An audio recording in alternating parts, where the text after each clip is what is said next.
Hello everyone, welcome back to my channel. Today we are going to do class 9th geography textbook chapter 3. The chapter name is drainage.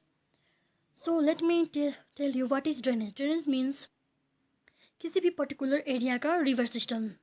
Just like this is a river, this is the main river and the many flowing stream join this river and this singular river is called, the main river is called drainage basin.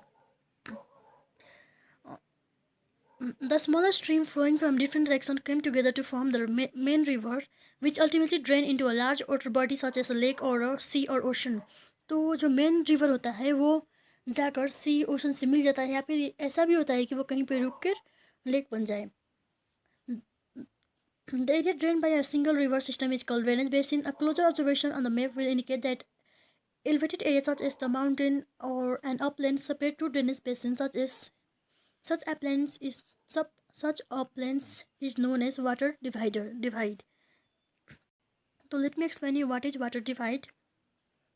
So as you can see this, suppose from here a river is coming, and this particular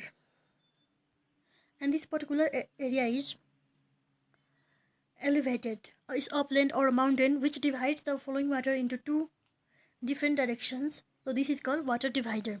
So here we have one small information in this do you know box. The world's largest drainage basin is of the Amazon River. Amazon River is in America. So let's talk about the drainage system in our country. We will talk about the river system of our country. The drainage system of India are mainly controlled by the board relief feature of the subcontinent. Accordingly, the Indian rivers are divided into two major categories.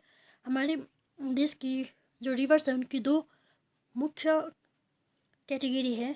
First one is the Himalayan river which came from Himalaya from the our northern part of our country mountains, and the second is peninsular which is found in the southern part of our country in plateaus and fields.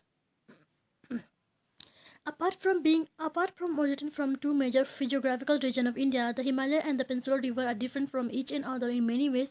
Most of the Himalayan rivers are perennial. So the meaning of perennial is the river which have water throughout the year. They are called a perennial. This means they have water throughout the year. The river receive water from rain as well as from the melted snow from the Lofi Mountains. Two major Himalayan rivers, the Indus and the Brahmaputra. So this Indus is in our north side, and Brahmaputra is from northeast side of mountains. From the north of the ranges, they have cut through the mountains making gorge. The Himalayas river have a long course from their source to the sea. So as you can see here, this is called gorge. So you can see here how the river is coming from the mountains. It has got the mountains to make its way to flow. They perform intensive erosional activity in the upper course and carry huge load of silt and sand. In the middle and the lower course, these rivers from meander, ox, bow, lake, and many other depositional features of their floodplains. They also have well-developed delta. So suppose from the mountains, the river came and it carried with themselves sand, stones. They cut the mountains and take the small particles of it and deposit it in the lower area, which is basically field area, like the UP, Bihar, the West Bengal. These area have a fields. So this process is called the erosion. And here you can see this is Ox Blue Lake. It has been separated from the mainstream due to elevated plains, and this is called delta. Source of upper cone, middle cone, and this is called meander. A large number of peninsular rivers are seasonal as they flow is dependent on a rainfall. So the large number of peninsular rivers which are in south part of our country, they are not seasonal. They depend on rainfall to flow. Even the large rivers have reduced fall of water in their canal. The Peninsular River have shorter and a slower course of compared to their Himalayan counterpart. However, some of them originated in the central highland and flow toward the west. Can parent find two sources of river. Most of the river of Peninsular India originated in the West Ghat and flow toward the Bay of Bengal. So, wait.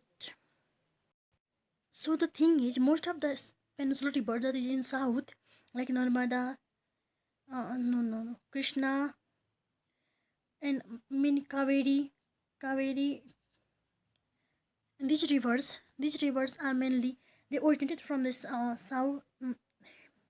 They originate from here, from west, and they flow in Bay of Bengal because the area here is little higher than as compared to the area here. That's why these rivers originate in the west part and flow in the Bay of Bengal. River like Nagarjuna Sagar, Nijum Sagar, Krishna River, Krishna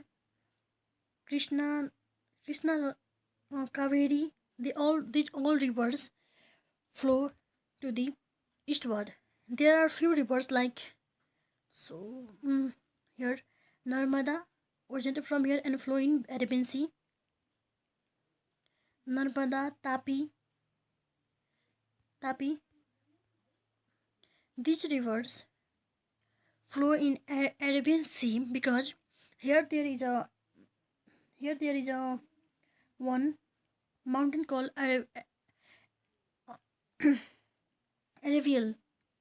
Aravali Mountains, which does not let these rivers to came here. That's why they go in the Arabian Sea.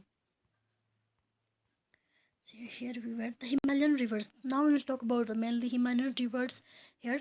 The major Himalayan rivers are the Indus and the Ganga and the Brahmaputra.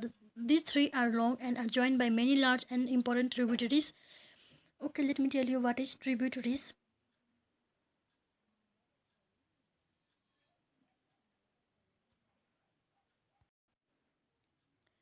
So suppose this is the main river. This is the main river, and the many other helper river, flowing river join this river, and these are called tributaries, and this is the main river. Hope you get this point. The river along with its tributary may be called river system. So the main river and its tributaries are called the river system. The Indus River system. The river Indus rise in Tibet near Lake Mansarovar. Following west, it enters India in the Ladakh. It forms a picturesque gorge in this part. Several tributaries like Jaskar, Nubra, and the Soyang and the Hunja join in the Kashmir region. So this Indus River enter from the Ladakh to our country. The Indus flow from Balistan and Gilgit and emerge from the mountains of Atok. The Satluj, the Beas, and the Ravi, the Chenab, and the Jhelum join together to enter the Indus near Manitangkot in Pakistan. Beyond this, the Indus flows southward, eventually reaching the Arabian Sea east of Karachi. The Indus plain has a very gentle slope. It is total length of 2,900 kilometers. Thus, it is one of the longest rivers of the world. A little over a third of the Indus basin is located in India, Ladakh, Jammu and Kashmir, Himachal Pradesh, Punjab, and the rest in Pakistan. So here we have some information in Do You Know? According to regulation of the Indus Water Treaty 1960, India can use only 20% of the total water carried by the Indus River.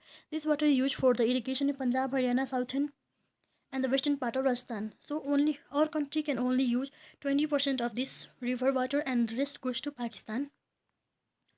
The Ganga river system. The headwater of Ganga, called the Bhagirathi, is fed by the Gangotri glacier and joined by the Alaknanda at Devprayag in Uttarakhand. At Haridwar, the Ganga emerged from the mountains on the plains. So you might have heard about Haridwar.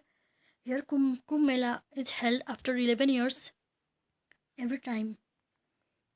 So let me explain with the help of the map. So here this is the Indus river. It enters our country from here, and the most of its parts lie in the Pakistan. Chenab, Jhelum, Ravi, Satluj, they came to our country And you can see here Brahmaputra, which is in our northeast part of our country, and the Ganga. This is the Ganga.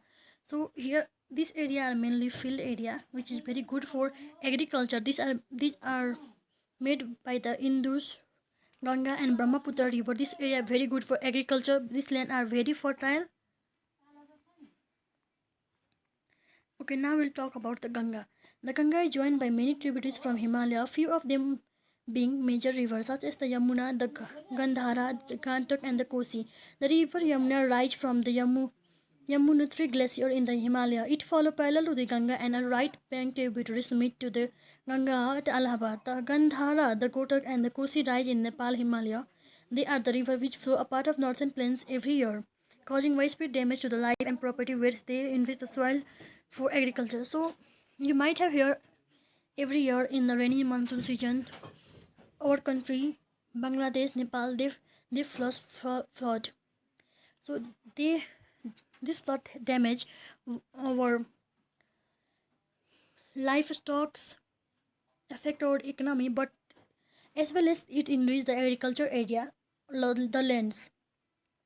The main tributaries which came from the peninsular upland are the Chambal, the Betwa and Sun. They rise from semi-arid area, the shorter course, and do not carry much water in them. Find where and how the ultimate join into Ganga.